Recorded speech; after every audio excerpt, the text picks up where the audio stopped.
बिस्मिल्लाहिर्रहमानिर्रहीम।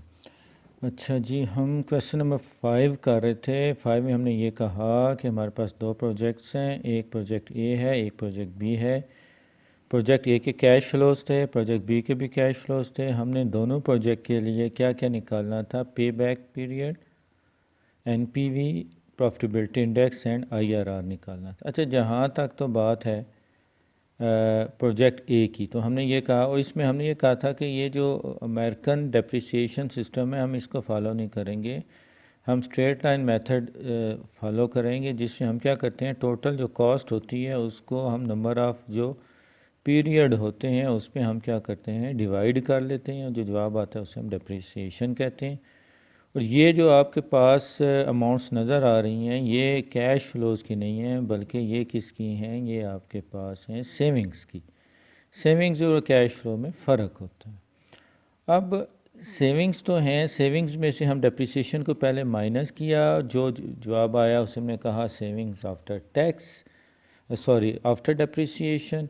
और उसके ऊपर हमने 34% के हिसाब से टैक्स जब लिया तो हमने कहा ये प्रॉफिट आफ्टर टैक्स है, प्रॉफिट है, कैश फ्लो नहीं है।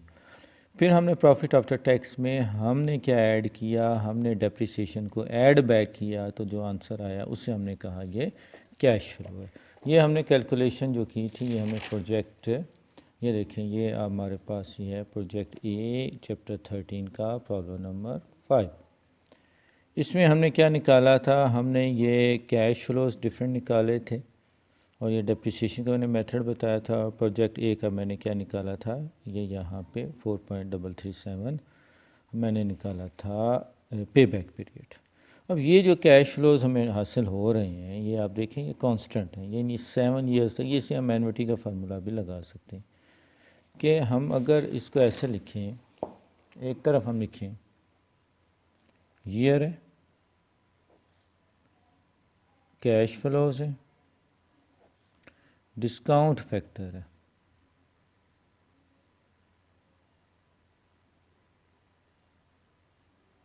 एट 14% है, और प्रेजेंट वैल्यू है। अच्छा, अब यहाँ पे हमारे पास ये देखिए ज़ीरो पीरियड है, ज़ीरो पीरियड में कैश फ्लो हमारे 28,000 आउटफ्लो हो गया, और फिर 1 से लेके 7 तक हम एक ही अमाउंट हासिल हो रही है। तो हम एनुटी फार्मूला लगा लेंगे 6640, और इसके लिए हम क्या करेंगे, इसके लिए हम ये निकालेंगे present value interest factor of एनविटी निकालेंगे 14% पे 7 ईयर्स के लिए। फार्मूला क्या है जनाब, 1 minus 1 divided by 1 plus I raise power N divided by I is equal to 1 minus 1 divided by 1.14 raise power 7 divided by 0.14। इसको जब आपने सॉल्व किया जनाब, तो आपके पास जो आंसर आया इट वाज 4.288। ये आपके पास आंसर, ये आपने यहाँ पे लिख देना, ये 1 हो जाएगा, 4 पॉइंट क्या हो गया 288। अब आपने क्या करना है, 28,000 का 1 से मल्टीप्लाई किया, आंसर आया 28,000। अब 6640 को आप मल्टीप्लाई करें 4.288 से, 6648 को आप मल्टीप्लाई करें 4.288 से, 4.288 इसको हमने मल्टीप्लाई करना है दिस मल्टीप्लाइड बाय दिस, तो जनाब ये आंसर आपके पास आ गया 28,472। ये 28,472.32। तो एनपीवी क्या आई जी, 472.32। This is NPV, this is what, this is NPV at 14%। मुझे उम्मीद है कि आपको बात समझ आ गई। ओके, अब अगला जो नेक्स्ट देखें, इसी का एक पार्ट है, प्रोजेक्ट बी में एनपीवी के बाद वो कहता है प्रॉफिटेबिलिटी। सी पार्ट कह रहा है कि प्रोजेक्ट ए के लिए भी और प्रोजेक्ट बी के लिए भी। मैं प्रोजेक्ट ए कर रहा हूँ, प्रोजेक्ट ए के लिए क्या निकालना है हमने, प्रॉफिटेबिलिटी इंडेक्स निकालनी है, PI निकालना है, ठीक है। अब प्रॉफिटेबिलिटी इंडेक्स कैसे निकालते हैं, प्रॉफिटेबिलिटी इंडेक्स होता है present value of cash inflows divided by present value of cash outflows, ठीक हो गया जी। और यहाँ पे हमारे पास हम कैसे लिखेंगे, प्रॉफिटेबिलिटी इंडेक्स क्या होता है जनाब, PV ऑफ, NPV नहीं, PV of cash inflows divided by PV of cash outflows. तो यहाँ क्या हो जाएगा जनाब, 28472.32 डिवाइडेड बाई 28,000, ठीक हो गया। अब यहाँ पे आप क्या करेंगे, this divided by 28,000,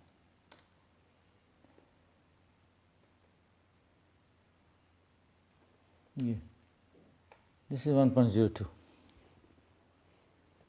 1.02, it is still acceptable. Profitability index अगर 1 भी आता है even then project is acceptable.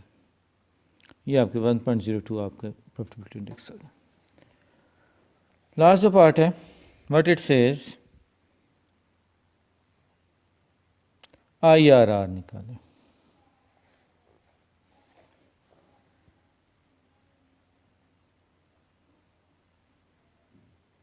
IRR के लिए मैंने क्या कहा, आपने दो रेट लेने हैं, एक रेट पे NPV पॉजिटिव होनी चाहिए, एक पे NPV नेगेटिव होनी चाहिए। अगर हम ये देखें, और दूसरी बात ये, जितना ज़्यादा आपका डिस्काउंट रेट बढ़ता चला जाता है उतना ज़्यादा आपका NPV नेगेटिव होती चली जाती है। अगर 14% पे NPV 472 पॉजिटिव है तो इट इज़ मोर एक्सपेक्टेड कि आपका 15% अगर होगा तो NPV नेगेटिव हो जाएगी। तो हम NPV 15% पे लेते हैं, हम NPV देखते हैं क्या होगी, ठीक है ना।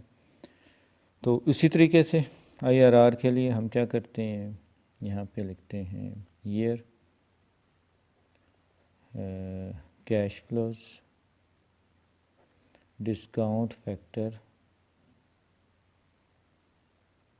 एट 15% और यहाँ पे भी ले लेते हैं 0 है और 1 to 7, क्योंकि कांस्टेंट है ना कैश फ्लो। तो ये इसी तरह 28,000 नेगेटिव आ गया, यहाँ पे 1 to 7 6640 ये आ गया। अब ज़ीरो पीरियड में मैं बता चुका हूँ कि डिस्काउंट फैक्टर हमेशा क्या होता है आपका 1 नहीं होता है। और अब हमने क्या करना है, हमने ये देखना है कि 15% के ऊपर जो आपके पास है इंटरेस्ट फैक्टर ऑफ एन्युटी जो है 7 ईयर्स के लिए वो क्या हो जाएगी, ठीक है ना। तो ये हम सॉल्व करते हैं इंशाल्लाह, तो देखते हैं क्या होती है।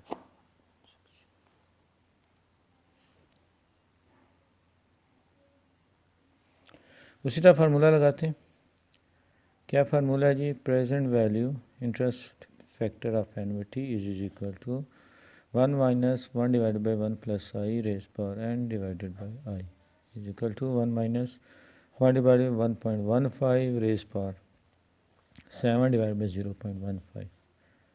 इसको आपने सॉल्व किया तो आपके पास आंसर आना चाहिए 4.160।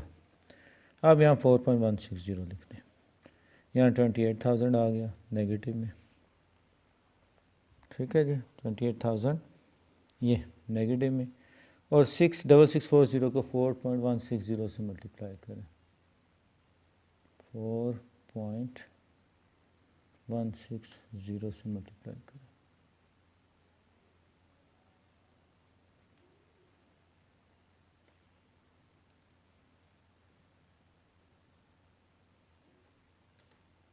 तो ये हमारे पास आंसर आया 27,622।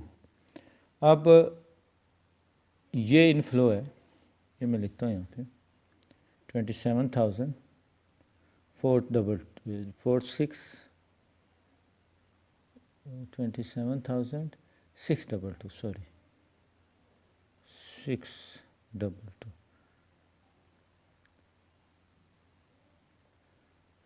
27,622। अब इन दोनों का जो डिफरेंस है वो NPV ज़ाहिर है वो क्या होगी, नज़र आ रहा है कि ये नेगेटिव में है। ठीक है जी, तो इसके लिए क्या हम करेंगे, दिस -28,000, ये 377.60 होगी जी। मैं एहतियातन इसे 378 लिख देता हूँ, ये नेगेटिव में, यही हमने कहा था ऐसे ही होता है। अब IRR कैसे निकालेंगे, लो रेट ऑफ इंटरेस्ट क्या है 14%, प्लस इन दोनों का जो डिफरेंस है 14 और 15 का 1% है, मल्टीप्लाइड बाय 14% पे NPV आपकी आ रही है 472.32 आ जाएगी, डिवाइडेड बाय क्या करें आप इन दोनों का मजमुआ 378 ले लें, और दूसरा आपके पास कितना आ रहा है 472 से 472, इन दोनों का आप ले लें सम ले लें, तो ये आ जाएगा 850। ये क्या हो गया यहाँ पे 850 आ गया। अब इसको अगर हम सॉल्व करेंगे तो हमारे पास क्या आंसर आना चाहिए, देखते हैं 472, इसको अगर हम सॉल्व करेंगे तो हमारे पास आएगा दिस डिवाइडेड बाय